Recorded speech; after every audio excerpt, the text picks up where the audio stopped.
Sudahkah kalian tahu tentang wudhu dan tayammum? Assalamualaikum warahmatullahi wabarakatuh. Perkenalkan, nama saya Miss Lina, NIM 2519027 dari kelas Fikih Ibadah B, Tadris Bahasa Inggris IAIN Pekalongan. Di sini kelompok kami akan membahas mengenai wudhu dan tayammum. Sebelumnya, apa sih itu wudhu? Wudhu menurut bahasa berarti bersih dan indah. Sedangkan menurut istilah berarti membersihkan anggota-anggota wudhu untuk menghilangkan hadas kecil. Wudhu merupakan syarat syah dari sholat. Perintah wajib wudhu tersendiri terkandung dalam firman Allah Quran Surat Al-Ma'idah ayat 6. Sebelum seseorang berwudhu, lebih baik mengetahui mengenai poin-poin penting dari wudhu itu tersendiri. Poin-poin penting dari wudhu itu terdiri dari syarat sahnya wudhu, fardunya wudhu, sunah-sunah wudhu, dan juga hal-hal yang dapat membatalkan wudhu. Poin yang pertama mengenai syarat sahnya wudhu. Syarat sahnya wudhu itu ada 6. Yang pertama itu Islam. Kenapa harus Islam? Karena wudhu merupakan ibadah. Sedangkan ibadah seseorang yang tidak beragama Islam itu tidak diterima atau tidak sah. Yang kedua yaitu tamyiz. Tamyiz adalah orang yang bisa membedakan antara hal yang baik dan juga yang buruk. Bukan anak kecil, apalagi orang gila. Yang ketiga yaitu menggunakan air yang mutlak, yaitu air yang suci dan juga mensucikan. Tidak sah hukumnya jika menggunakan air yang mustakmal atau air yang sudah digunakan. Yang keempat, tidak ada sesuatu yang merubah air wudhu dan menafikan wudhu, seperti haid dan juga memegang farji menggunakan telapak tangan secara langsung. Yang kelima yaitu tidak ada sesuatu yang menghalangi meresapnya air ke dalam tubuh. Contohnya itu tato. Kenapa tato itu tidak diperbolehkan? Karena jika seseorang itu bertato, otomatis ada darah yang menggumpal di bagian tubuh tersebut, di mana hal itu berarti air wudhu tidak dapat terserap ke dalam pori-pori, sehingga nanti wudhunya itu tidak sah. Yang terakhir yaitu sudah masuk waktunya sholat. Kenapa?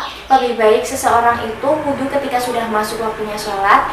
Hal itu karena jika seseorang itu misal mudah kentut atau juga sering kebelet buang air kecil, jadi ia itu tidak perlu bolak-balik untuk wudhu.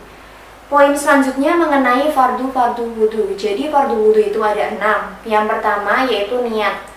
Niat itu diucapkan di dalam hati bersamaan ketika kita membasuh muka. Tidak boleh sebelum apalagi sesudah kita membasuh muka. Yang kedua yaitu membasuh seluruh bagian muka, dimulai dari tempat tumbuhnya rambut sampai ke antara telinga kanan sampai ke telinga kiri.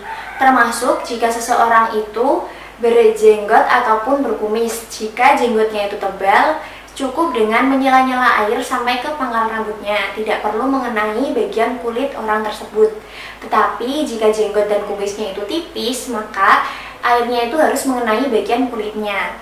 Yang ketiga yaitu membasuh tangan sampai ke siku-siku. Tujuannya untuk membersihkan kotoran-kotoran yang ada di tangan. Termasuk kita itu harus membersihkan kotoran yang ada di bawah kuku.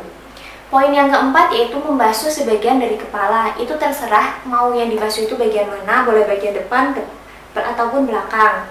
Poin yang kelima yaitu membasuh kaki sampai ke mata kaki. Jadi harus dibasuhnya itu sampai ke mata kaki, tapi kalau lebih itu nggak apa-apa. Poin yang keenam yaitu tertib. Artinya kita itu dalam melakukan fardunya wudhu itu harus urut, tidak boleh diacak urutannya. Jadi harus yang pertama niat, yang kedua itu membasuh seluruh muka, yang ketiga membasuh tangan sampai ke siku-siku, yang keempat membasuh sebagian kepala, dan yang kelima membasuh kaki sampai ke mata kaki. Fardu wudhu ini harus dilakukan. Jika salah satunya ada yang tertinggal, maka wudhu kita itu tidak akan sah. Poin yang selanjutnya yaitu mengenai sunah-sunah wudhu. Jadi sunah-sunah wudhu sendiri ada 10.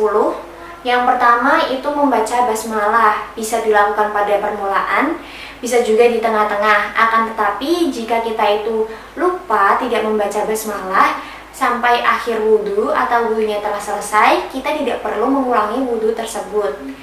Kemudian itu membersihkan kedua telapak tangan agar telapak tangan kita itu juga bersih. Yang ketiga itu berkumur dan membersihkan lubang hidung. Caranya berkumur itu dengan memasukkan air ke dalam mulut, kemudian berkumur dan memuntahkannya. Sedangkan cara membersihkan lubang hidungnya dengan menghirup air sampai ke rongga hidung, kemudian dikeluarkan. Lebih baik jika keduanya itu dilakukan secara bersama-sama. Poin selanjutnya yaitu meratakan dalam membasuh kepala. Karena tadi kan fardunya itu hanya sebagian, membasuh sebagian kepala. Nah, sunnahnya itu dengan meratakannya. Selanjutnya yaitu membasuh seluruh bagian telinga, baik dalamnya maupun luarnya, termasuk dengan lipatan-lipatan yang ada di telinga. Selanjutnya, menyela-nyela air ke jenggot seperti yang sudah dijelaskan tadi. Jika jenggotnya itu tebal, cukup sampai ke pangkal rambutnya, tapi jika tipis harus mengenai kulit. Selanjutnya, menyela-nyela air ke sela jari tangan dan juga jari kaki. Kemudian mendahulukan anggota kanan daripada kiri, mengulanginya 3 kali, dan yang terakhir itu berurutan. Maksudnya itu harus urut, kemudian tidak boleh berhenti dalam jangka waktu yang lama, apalagi sampai anggota wudhu yang lainnya itu kering. Karena jika sampai anggota wudhu yang lain itu kering, tapi wudhu itu belum selesai, maka wudhu kita itu tidak sah. Perkenalkan, nama saya Marika Utami, NIM 2519002. Di sini saya akan melanjutkan penjelasan dari Mbak Mislina pada poin E, hal-hal yang membatalkan wudhu, F, pengertian tayamum, G, syarat-syarat sah tayamum. Yang pertama, hal-hal yang membatalkan wudhu ialah yang pertama, keluar sesuatu dari kubul atau dubur meskipun hanya angin. Jadi seseorang yang buang air kecil, buang air besar, atau buang angin itu wajib hukumnya untuk berwudu jika ingin menunaikan sholat atau membaca Al-Quran, seperti itu. Hal ini sesuai dengan firman Allah Subhanahu wa taala, Quran surat An-Nisa ayat 43, yang artinya, atau datang seseorang di antara kamu dari kakus. Dengan keterangan ayat ini, jelas bagi orang yang datang dari kakus atau jamban, kalau tidak ada air hendaklah ia bertayamum, karena buang air itu termasuk dalam membatalkan wudhu. Dan yang kedua, hilang akal karena gila, pingsan, mabuk, atau tidak nyenyak. Jadi di samping gila, pingsan, mabuk, dan tidak nyenyak itu maksudnya orang tidur pun bisa membatalkan wudhu. Hal ini dijelaskan dalam hadis riwayat Ahmad dan Tabarani, yaitu barang siapa tidur, hendaklah ia berwudu. Yang ketiga, bersentuhan kulit antara laki-laki dan perempuan yang bukan muhrimnya dan tidak memakai tutup. Jadi, jika kita sudah berwudu, kita menyentuh kulit lawan jenis kita, maka itu akan membatalkan wudu. Jika tidak memakai penutup, misal kalian seperti ini memakai kerudung, itu bersentuhan itu tidak apa-apa karena ini ada penghalangnya. Kalau tidak ada penghalangnya itu tidak boleh, maka harus berwudu kembali. Lalu yang keempat, tersentuh kemaluan kubul atau dubur dengan telapak tangan atau jari yang tidak memakai tutup, sama seperti tadi. Yang dimaksud menyentuh kemaluan itu baik kemaluannya sendiri maupun orang lain, laki-laki maupun perempuan, anak-anak maupun orang tua, dubur maupun kubul, semua itu dinyatakan dapat membatalkan wudhu. Kemudian pada poin F, pengertian tayamum, itu yang pertama, tayamum menurut bahasa berarti menuju, sedangkan menurut syara' ialah mempergunakan tanah yang bersih guna menyapu muka dan tangan untuk menghilangkan hadas menurut cara yang telah ditentukan oleh syara'. Pada suatu waktu, tayamum dapat menggantikan wudhu dan mandi janabah dengan syarat-syarat tertentu. Jadi tayamum itu bersuci menggunakan debu yang suci. Lalu tayamum adalah suatu rukhsah atau keringanan bagi orang yang tidak diperkenankan menggunakan air karena sakit atau kesulitan untuk mendapatkan air. Jadi tayamum itu digunakan untuk orang-orang yang memang tidak bisa menggunakan air. Contoh misal seorang itu sakit yang tidak boleh tersentuh air. Jika tersentuh air, maka sakitnya itu akan semakin parah atau dapat mengakibatkan kematian. Nah, itu wajib untuk wudunya bisa diganti dengan tayamum seperti itu. Atau bisa juga orang yang sudah masuk waktu sholat tetapi mau wudu itu mencari air itu tidak ada, jadi bisa diganti dengan tayamum. Lalu pengertian kedua menurut KBBI, tayamum adalah wudu dengan debu, pasir atau tanah yang suci karena tidak ada air atau karena halangan memakai air, misal sakit. Nah, itu seperti tadi. Kemudian poin G, syarat-syarat sah tayamum. Yang pertama, adanya halangan uzur karena bepergian atau sakit, seperti yang tadi sudah dijelaskan. Misal bepergian dan dalam perjalanan itu jauh, karena sudah masuk waktu sholat, maka harus segera menunaikan ibadah sholat, tetapi tidak ada air, maka bisa menggunakan cara tayamum untuk bersuci. Yang kedua, masuk waktu sholat, maka tidak sah tayamum karena untuk sholat sebelum masuk waktunya. Jadi maksudnya itu tayamum itu dilakukan apabila sudah masuk waktu sholat. Jika belum masuk waktu sholat, maka itu harus mencari airnya dulu. Kalau misal masih bisa mendapatkan air, maka sebaiknya wudu dengan menggunakan air. Yang ketiga, harus mencari air sesudah datang waktu sholat yang dilakukan oleh dirinya sendiri, atau dengan orang yang telah mendapatkan izin untuk mencari air, maka hendaklah air dari upayanya sendiri dan dari temannya. Jadi harus mencari air, benar-benar mencari air kemanapun itu oleh dirinya sendiri. Jadi kalau misal tidak nemu, sudah mencari ke semua yang bisa dicari, maka boleh bertayamum.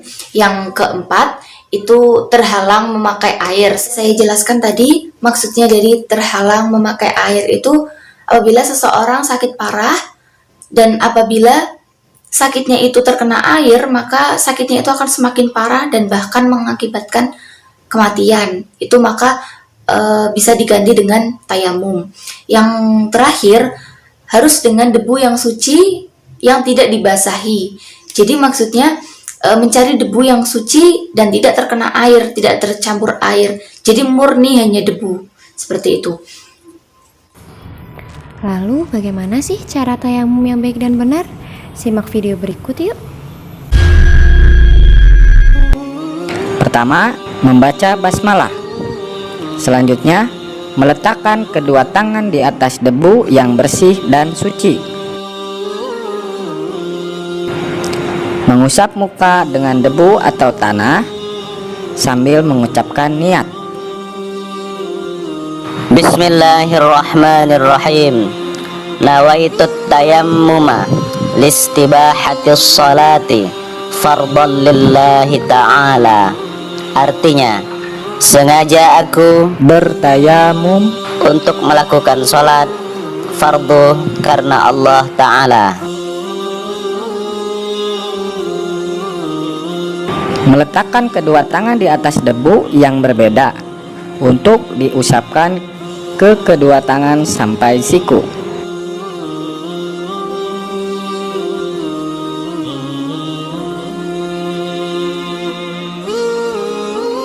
Dan yang terakhir, tertib. Assalamualaikum warahmatullahi wabarakatuh. Perkenalkan, nama saya Wildan Abdillah Hairi, NIM 2519036. Saya akan melanjutkan presentasi dari Mbak Marika. Saya akan membacakan poin H dan I. Yang poin H yaitu hal-hal yang memperbolehkan dan membatalkan tayamum. Hal-hal yang memperbolehkan tayamum yaitu ada 3. Orang yang sedang sakit bila terkena air bagian anggota wudhunya akan bertambah sakit menurut keterangan dokter. Jadi orang yang sakit luka, semisal sakit luka dan luka itu di anggota bagian untuk berwudu, dan jika terkena air itu akan bertambah sakit, itu diperbolehkan untuk tayamum. Dan yang kedua, karena dalam perjalanan dan sulit mendapatkan air. Yang ketiga, karena tidak ada air. Hal yang membatalkan tayamum itu ada 3. Yang pertama, segala hal yang membatalkan wudhu. Jadi batalnya tayamum sama saja dengan batalnya wudhu. Yang kedua, melihat air sebelum sembahyang. Ketika sudah bertayamum dan akan melakukan sembahyang, tetapi dia melihat air, tayamum dia batal dan dia harus berwudhu. Yang ketiga yaitu murtad. Murtad di sini yaitu mengingkari agama Islam yang sudah memeluknya. Langsung saja ke poin yang I, yaitu perbedaan wudhu dan tayamum. Di makalah ini perbedaan wudhu dan tayamum ada 4, yaitu pertama, tayamum tidak menghilangkan hadas. 2, tidak wajib menyampaikan debu pada tempat tumbuhnya rambut, walaupun rambut tersebut jarang. Yang ketiga, satu kali tayamum tidak boleh untuk mengerjakan 2 fardu, seperti 2 sholat fardu dan 2 tawaf fardu. Yang keempat, tidak diperbolehkan sholat fardu ain bila niatnya tayamum untuk sholat sunnah dan sholat saja, tanpa menentukan fardu atau sunnah. Sekian dari. Mohon maaf apabila kurang tepat atau masih bingung untuk dimengerti, bisa ditanyakan nanti. Terima kasih. Wassalamualaikum warahmatullahi wabarakatuh.